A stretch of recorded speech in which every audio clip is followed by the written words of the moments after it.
नमस्कार मैत्रिणींनो, मेजवानी बाय सविता किचनमध्ये तुमचे स्वागत आहे। आज आपण प्रेमिक्स पासून गुलाबजाम तयार करणार आहोत। चला तर मग रेसिपीला सुरुवात करूया। त्यासाठी इथे मी गिट्सच्या गुलाबजामचं पॅकेट घेतलेलं आहे। आता आपण हे पीठ मळून घेणार आहोत। इथे मी पाण्याचा वापर केलेला आहे, तुम्हाला हवं तर तुम्ही दुधाचाही वापर करू शकता। आता यामध्ये आपल्याला थोडं थोडं पाणी टाकून पीठ मळून घेणार आहोत। आपण अगदी थोडा पाणी टाकलेला आहे, पुन्हा थोडं पाणी टाकून घेऊया आणि पीठ मळून घेऊया। आपलं पीठ मळून झालेलं आहे, झाकण ठेवून घेऊया। तोपर्यंत आपण पाकाची तयारी करून घेणार आहोत।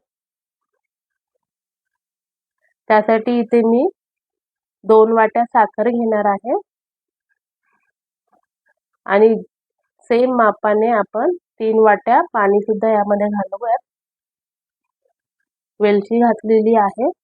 8 ते 10 मिनिटे याला शिजवून पाक तयार करून घेणार आहोत।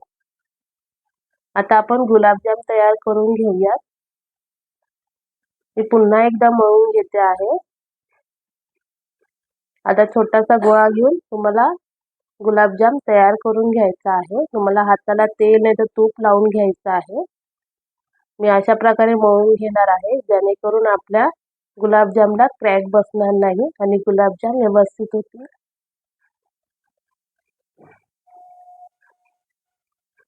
अशा प्रकारे आपण बाकीचेही गुलाबजाम तयार करून घेऊयात।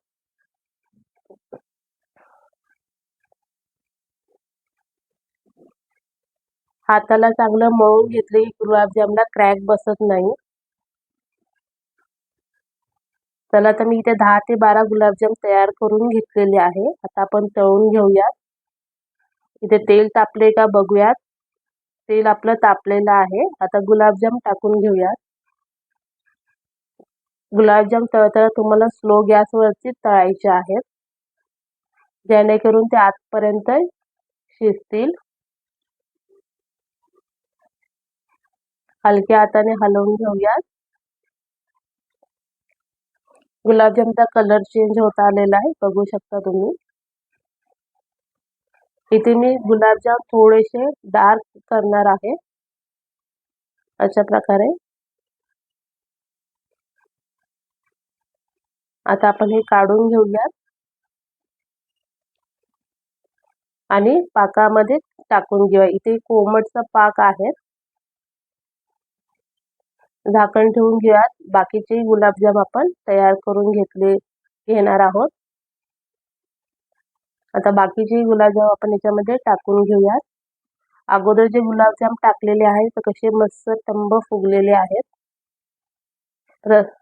आता काढून घेऊयात।